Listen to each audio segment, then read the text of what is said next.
Hai guys, Assalamualaikum warahmatullahi wabarakatuh. Perkenalkan, nama saya Felinta Syabila. Di sini saya akan membahas tentang asal-usul Kerajaan Majapahit. Kerajaan Majapahit bermula ketika Kerajaan Singasari runtuh akibat pemberontakan yang dilakukan oleh Jayakatwang. Setelah itu, Raden Wijaya melarikan diri dan meminta bantuan kepada Arya Wiraja. Setelah itu, Raden Wijaya tinggal di sebuah hutan dan membuat sebuah desa yang diberi nama Majapahit. Majapahit sendiri diambil dari kata buah maja yang rasanya sangat pahit. Setelah beberapa waktu, desa itu mulai mengalami perkembangan dan Raden Wijaya mulai mendapatkan hati penduduk Tamapel dan juga Daha. Raden Wijaya melakukan niat balas dendam kepada Jayakatwang yang dibantu oleh pasukan Kabilai Khan pada tahun 1293. Setelah Jayakatwang kalah, Raden Wijaya menyerang Kubalai Khan karena tidak mau tunduk pada kekuasaan Kaisar Monggol. Setelah itu, dilakukanlah penobatan sebagai raja pada tanggal 10 November tahun 1293 yang merupakan lahirnya Kerajaan Majapahit. Halo teman-teman semua, perkenalkan nama saya Divya Melinda. Nah, tadi kan udah dijelasin nih sama Violenta Syabila mengenai sejarah awal berdirinya Kerajaan Majapahit. Kali ini bersama Divya, kita bakal ngebahas tentang letak geografis Kerajaan Majapahit. Secara geografis, Kerajaan Majapahit terletak di wilayah yang strategis karena berada di wilayah lembah sungai yang luas, yaitu Sungai Brantas dan Sungai Bengawan Solo. Nah, untuk pusat kerajaannya sendiri terletak di Trowulan. Trowulan sendiri letaknya kurang dari 10 km dari kota Mojokerto, Jawa Timur. Untuk memperkuat dugaan ini, ditemukannya beberapa bukti yang ada di daerah desa-desa Trowulan, yakni berupa candi dan bangunan-bangunan peninggalan Kerajaan Majapahit. Nah, untuk pelabuhannya hingga saat ini itu belum diketahui.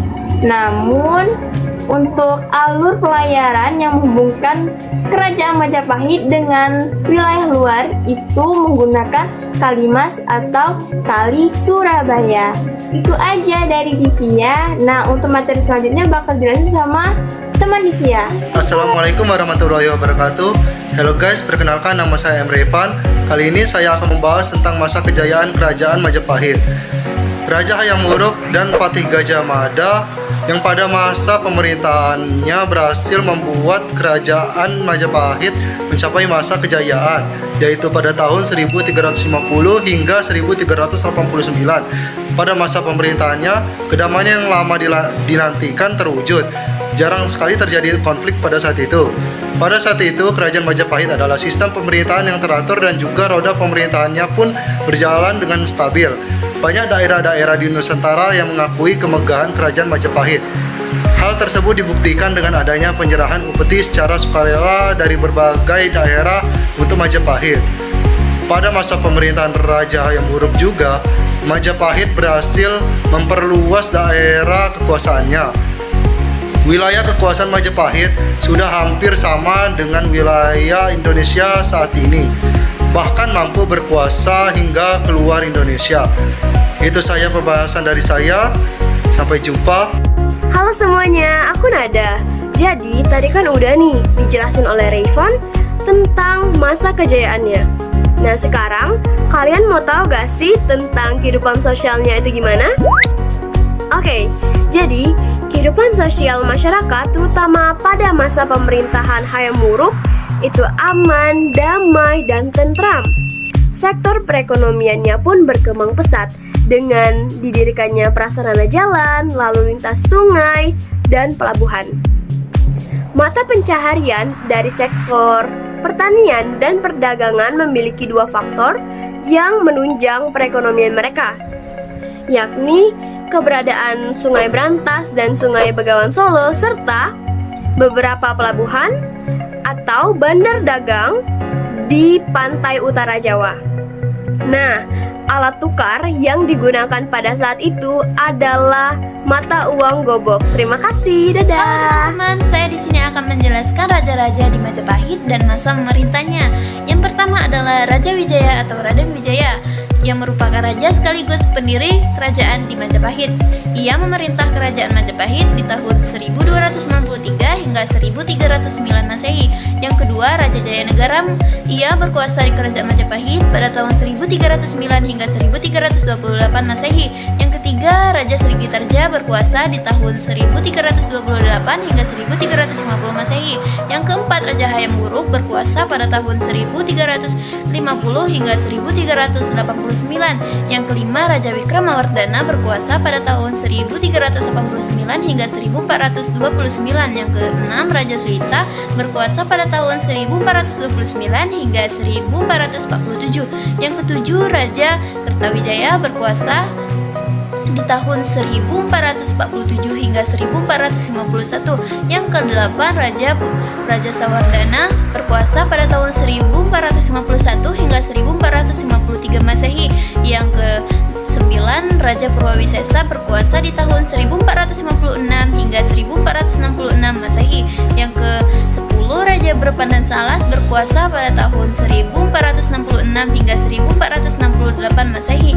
Yang ke-11, Raja Kertabumi berkuasa di tahun 1468 hingga 1478 Masehi. Yang ke-12, Raja Girindrawardhana berkuasa di tahun 1478 hingga 1498. Lalu yang terakhir, Raja Patiudara berkuasa di tahun 1498 hingga 1515 Masehi. Terima kasih. Di sini saya akan menjelaskan tentang penyebab terjadinya keruntuhan Majapahit. Keruntuhan kerajaan Majapahit disebabkan oleh beberapa akibat. Yang pertama, kerajaan Majapahit tidak adanya tokoh yang cakap dan berwibawa setelah wafatnya Hayam Wuruk dan Gajah Mada. Terjadi perebutan tahta antara Putri Mahkota Kusumawardhani yang menikahi sepupunya sendiri, yakni putra setirnya yaitu Wirakbumi. Terjadi perang Larekrek pada tahun 1401 yang disebut juga dengan Perang Saudara.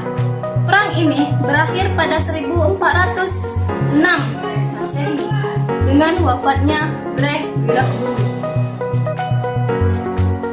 Lalu, hal itu juga membuat kerajaan Majapahit semakin melemah. Selain itu, lalu banyak negeri bawahan kerajaan Majapahit yang melepaskan diri dari bawahan kerajaan Majapahit. Hal ini juga membuat kerajaan Majapahit semakin melemah. Lalu juga ada lagi, yaitu berkembangnya agama Islam di pesisir pantai utara Jawa. Hal ini juga membuat kerajaan Majapahit ingin meruntuh. Kerajaan Majapahit runtuh sekitar tahun 1478 Masehi yang didasarkan pada Canda Sangkala Sirna Ilang Kertaning Bumi 1400 Saka atau juga 1478 Masehi. Terima kasih. Assalamualaikum warahmatullahi wabarakatuh. Saya akan menyebutkan peninggalan budaya kerajaan Majapahit. Beberapa hasil budaya karya sastra kerajaan Majapahit antara lain. Saya akan memberikan gambar atas Arjuna Wijaya. Salah. Gambar Arjuna Wijaya. Wijaya Kertagama, Sutasoma, Panji Wijaya Krama, dan para raton. Adapun hasil budaya berupa candi, yaitu saya akan memberikan gambaran lagi. 1. Candi Penataran, Candi Bentar, Candi Brahu, Candi Bajang Ratu, dan Candi Tikus. Dan terakhir, adapun beberapa peninggalan budaya berupa prasasti, yakni 1. Prasasti Kudadu, Prasasti Sukamerta, Prasasti Balawi Prasasti Waringin Pitu. Dan saya tutup. Wassalamualaikum warahmatullahi wabarakatuh.